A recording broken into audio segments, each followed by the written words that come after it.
Le chapitre Space Marines des Star Phantoms est un chapitre à l'histoire sombre et parfois troublée. Leurs victoires, bien qu'elles aient été nombreuses, sont restées largement méconnues et inappréciées. Pendant une grande partie de leur histoire, ils ont été laissés seuls à la frontière de l'Imperium, ce qui a engendré en eux une tendance isolationniste et farouchement indépendante qui a rarement accepté un commandement extérieur. Ces vicissitudes du destin ont conduit les Star Phantoms à se heurter aux autorités impériales et à leurs frères de l'Adeptus Astartes en de nombreuses occasions, et ils ont acquis une réputation douteuse auprès des autres commandants impériaux.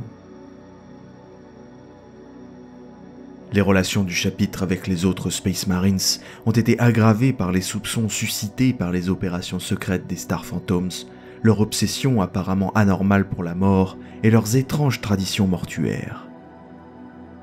Ces facteurs ont été la cause de sombres soupçons à leur égard dans le passé, bien qu'une enquête inquisitoriale complète sur les Star Phantoms après leur rôle dans les guerres de l'hérésie macarienne ait disculpé le chapitre.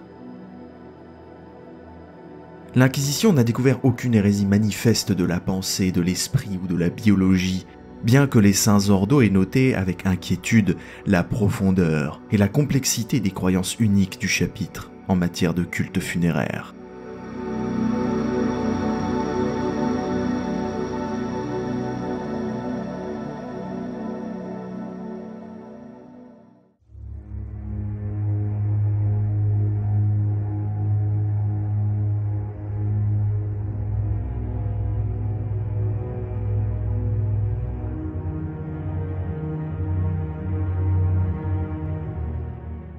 Les origines des Star Phantoms remontent à la 23e fondation du début de M38,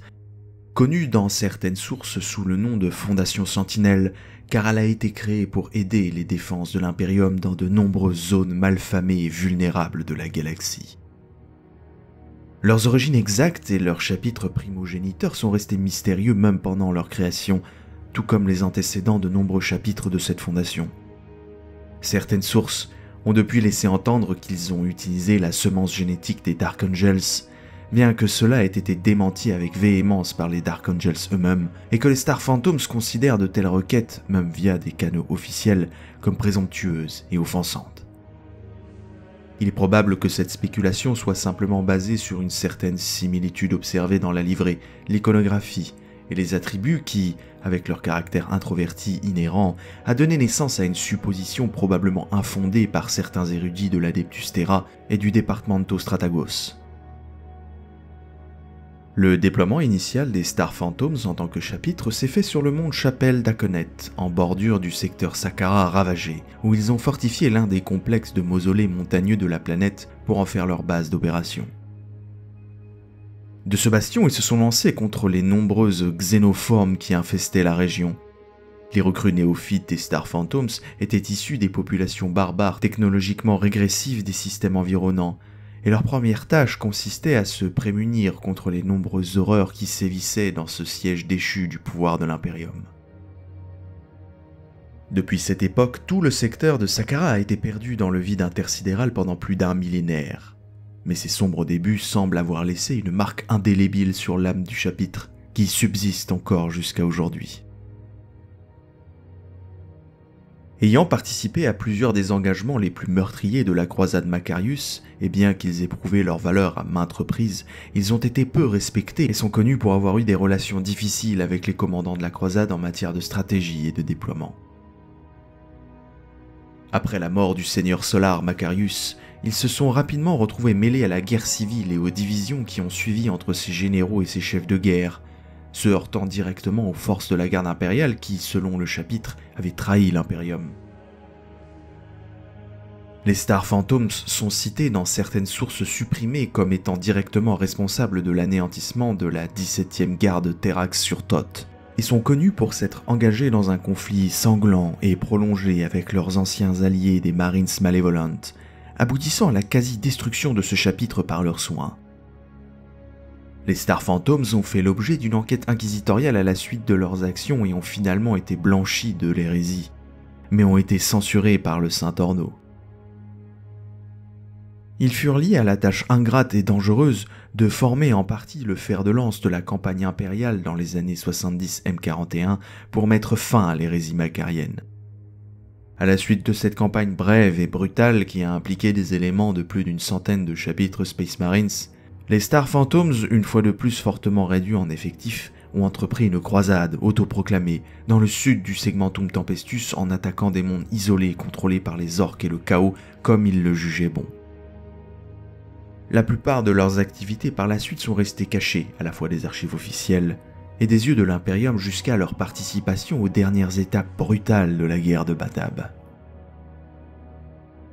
En termes d'organisation de chapitres, les Star Phantoms se conforment largement au modèle standard établi dans le Codex Astartes, avec une inclinaison considérable donnée dans ses déploiements et sa production vers l'utilisation préférée de la première frappe et des armes d'assaut largables et du matériel de guerre, ainsi que des ajouts exotiques aux principes reconnus qui sont liés à leur propre croyance unique.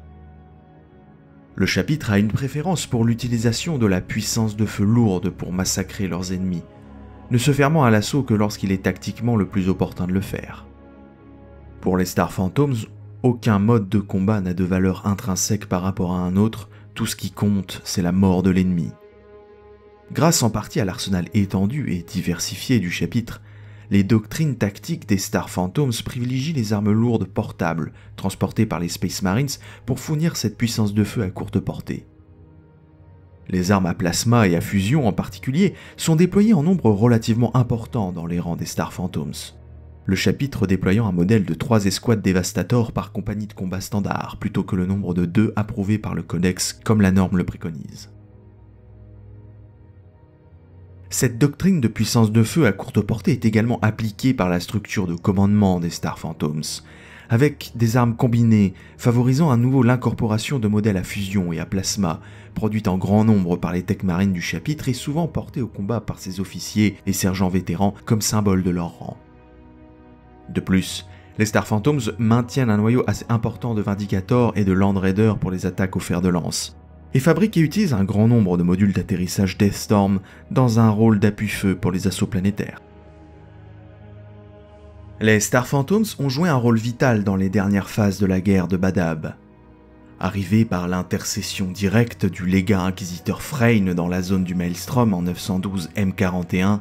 le déploiement antérieur des Star Phantoms reste quelque peu mystérieux, et certains observateurs ont suggéré la probabilité qu'ils aient été détachés ailleurs par les Saints Ordos et qu'ils aient été détournés vers la zone du Maelstrom en conséquence. D'autres ont émis l'hypothèse d'une rancune de longue date envers les Astral Claws, connus d'eux seuls, dont l'inquisiteur Freyne aurait profité pour les faire entrer dans le giron loyaliste. Mais le chapitre taciturne n'a pas voulu s'étendre sur le sujet, même envers ses frères Space Marines. Indépendamment de la véritable cause de leur implication, ils ont apporté avec eux la pleine et substantielle force de leur chapitre et étaient prêts à l'engager entièrement à la cause. Épargnés par la guerre de 10 ans, qui avait déjà vu plusieurs chapitres de Space Marines réduits à l'ombre de leur force d'antan, la puissance des Star Phantoms a grandement contribué à la force de l'attaque finale contre le système de Badab. Ils se sont vus confier la tâche clé de mener l'assaut final sur le palais des Ronces, la capitale de Huron sur Badab Prime. Dirigé par la vénérable barge de bataille Memento Mori et une seconde barge de bataille le Palvras, le chapitre a entrepris son rôle dans la bataille avec une puissante force de 7 croiseurs d'attaque et 25 escortes et vaisseaux d'assaut de différentes classes. L'ordre de bataille de la force d'invasion comprenait 7 des compagnies du chapitre, les autres étant déployées sur des cibles secondaires dans le système, renforcés par le poids de leurs blindés dont 17 dreadnoughts et plus de 200 modules d'atterrissage de différents types. Les Star Phantoms ont attaqué sans hésitation ni relâche et n'ont ni donné ni attendu de quartier de la part de leurs adversaires. Ils furent victorieux en brisant le dernier anneau de défense qui protégeait l'architraître Huron. C'est un groupe d'assaut mené par le capitaine Androclès des Star Phantoms qui a coincé le tyran, et c'est Androclès lui-même qui a envoyé un tir de fuseur pour abattre le tyran de Badab en fuite, bien que le Star Phantom ait également été tué dans le combat. Bien qu'ayant subi de terribles pertes lors de cet engagement final apocalyptique, le succès des Star Phantoms fut honoré par l'octroi par les légats impériaux de la suzeraineté des mondes désormais en ruine du secteur de Badab. Et le chapitre a choisi la lune de glace de Jaga dans le système Archaea pour y fonder sa nouvelle forteresse monastère.